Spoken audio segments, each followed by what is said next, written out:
नमस्कार। मैं जीवन Kumar Shah, assistant professor, degree college Jagannathpur, Kolhan university, Chaibasa, department of history. आज मैं सेमेस्टर 5 के जनरल प्रोग्राम की स्टूडेंट को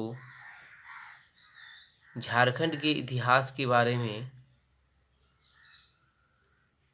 कुछ बताने जा रहा हूँ। जिस टॉपिक्स में मैं बताने जा रहा हूँ उस टॉपिक्स का नाम है प्राचीन काल में झारखंड।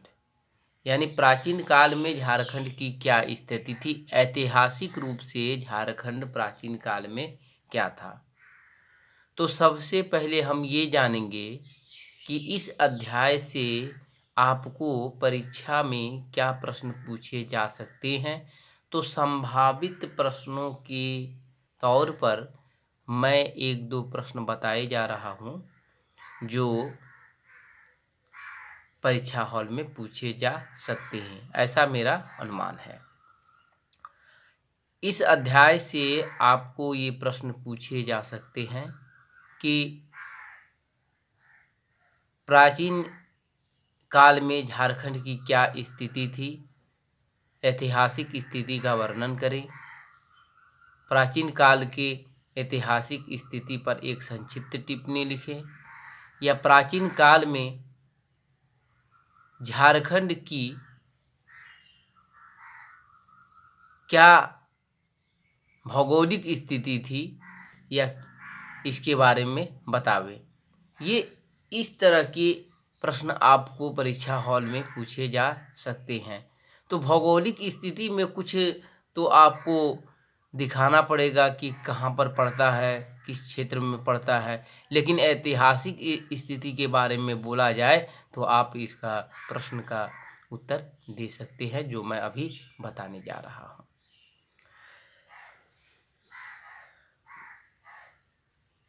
झारखंड शुरू से अपने वन के लिए तो प्रसिद्ध था ही, साथ ही प्राचीन काल में मगध से दक्षिण भारत की ओर जाने के लिए एक रास्ते की ज़रूरत पड़ती थी जो झारखंड होकर गुजरता था। इसी रास्ते ने झारखंड को एक अलग परिचय दिया। दूसरी बात ये है कि यहाँ व्यापारिक मार्ग की खोज में भी व्यापारिक जो आदान प्रदान, उत्तर भारत से दक्षिण भारत का जो व्यापारिक आदान प्रदान होता था, इसमें भी झारखंड की महत्वपूर्ण भूमिका रही है, क्योंकि ये मार्ग जो है उत्तर भारत से दक्षिण भारत जो जाती थी, ये जो थी झारखंड होकर ही जाती थी। तो एक तो व्यापारिक मार्ग की खोज में लोग जाते थे और अपने ये दूसरे दक्षिण भारत जाने के लिए एक मार्ग की खोज में ये झारखंड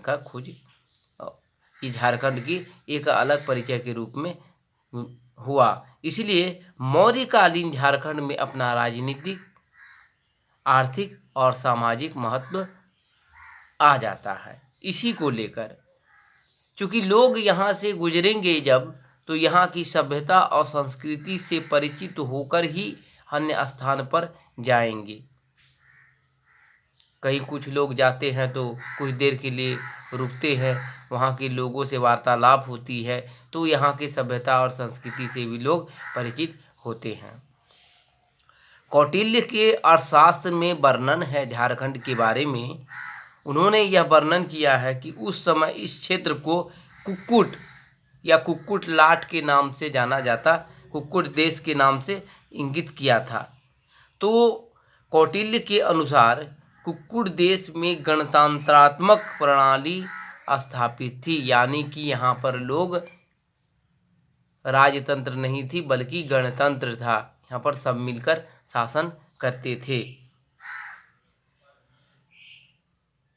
उसी समय कौटिल्य के अर्थशास्त्र में ही यहाँ की कुछ नदियों का वर्णन है, जो इंदिरा नामक एक नदियों का वर्णन किया गया। इस नदी की रेत में हीरे पाए जाते थे, ऐसा वर्णन किया गया है कौटिल्य के अर्थशास्त्र में।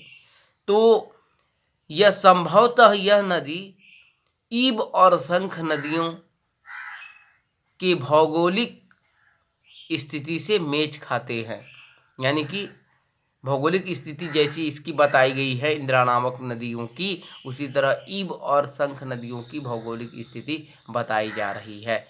तो इंद्र और शंख नदियाँ और ईब नदियों में भी हीरे पाए जाते हैं, ऐसा कौटिल्य के अर्थशास्त्र में लिखा गया, यानी कि कौटिल्य चाणक्य विष्णुगुप्त जिसे हम कहते हैं। इसी का वर्णन अशोक के 13वें शिलालेख में सीमावर्ती कुछ राज्यों के क्षेत्र के बारे में बताया गया है। उसमें एक 8वीं क्षेत्र का वर्णन किया है जो संभवतः झारखंड ही है, और इस 8वीं क्षेत्र के लोगों को अशोक के सीमावर्ती क्षेत्र मतलब सीमा से लगे हुए क्षेत्र में गिनाया गया है अशोक के 13वें शिलालेख में। और अशोक में झारखंड के जो जनजातियाँ जो थी हो मुंडा जो भी थे उस समय 13वें शिलालेख अशोक के समय में जो जनजाति मिले हैं तो उनमें अप्रत्यक्ष नियंत्रण अशोक का था, प्रत्यक्ष रूप से नहीं था, अप्रत्यक्ष नियंत्रण अशोक का था।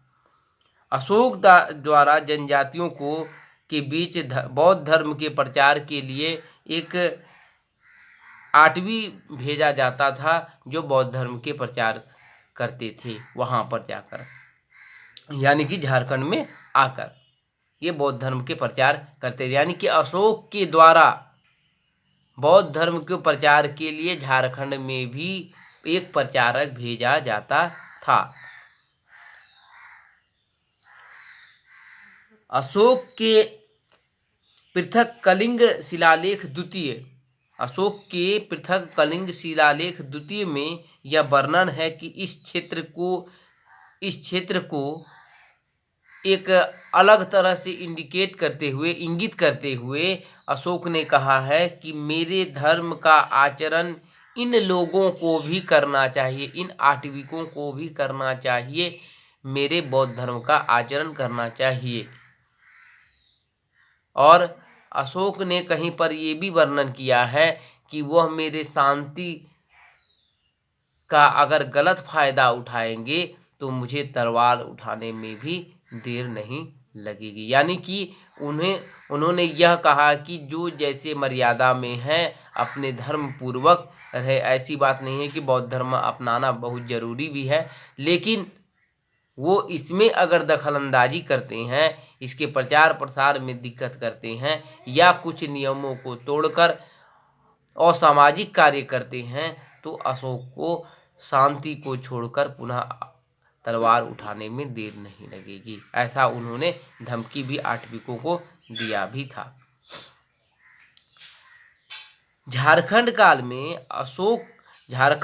अशोक काल में झारखंड के कला का कोई विवरण प्राप्त नहीं हुआ कि कैसी कला थी अशोक काल में झारखंड की, इसका कोई वर्णन नहीं हुआ है। अब मौर्योत्तर काल की अगर हम बात करते हैं तो मौर्योत्तर काल में कुछ विदेशी आक्रमणों ने भारत में अपने अपने राज्य स्थापित किए। इसके अलावा भारत में विदेशी से व्यापारिक संबंध स्थापित हुआ। इसके प्रभाव झारखंड में भी दिखाई देते हैं। सिंहभूम में रोमन साम्राज्य के कुछ सिक्के पाए गए हैं। इससे यह पता चलता है कि सिंहभूम में विदेशियों का संबंध होता है और इसकी पुष्टि भी होती है। चाईबासा जहाँ पर हमारा कोल्हान यूनिवर्सिटी है वहाँ पर इंडो सिथियन के सिक्के प्राप्त हुए हैं और ये इंडो सिथियन के सिक्के यह पुष्टि करती है कि झारखंड के निवासियों का विदेशियों से संपर्क था।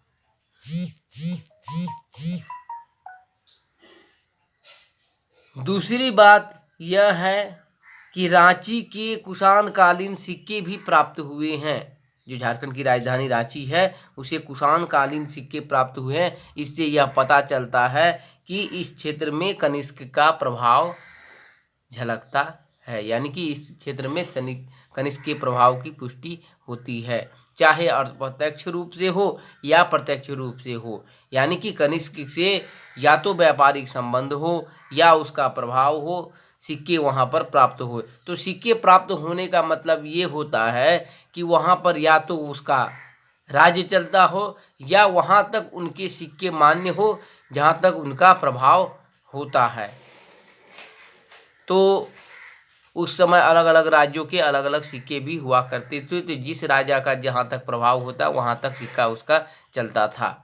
तो इस काल में देखा गया है कि हमारे रांची में भी कुषाणकालीन सिक्के प्राप्त हुए हैं, जिससे कुषाणकालीन प्रभाव की पुष्टि होती है। तो आज आपने जाना कि प्राचीन काल में हमारे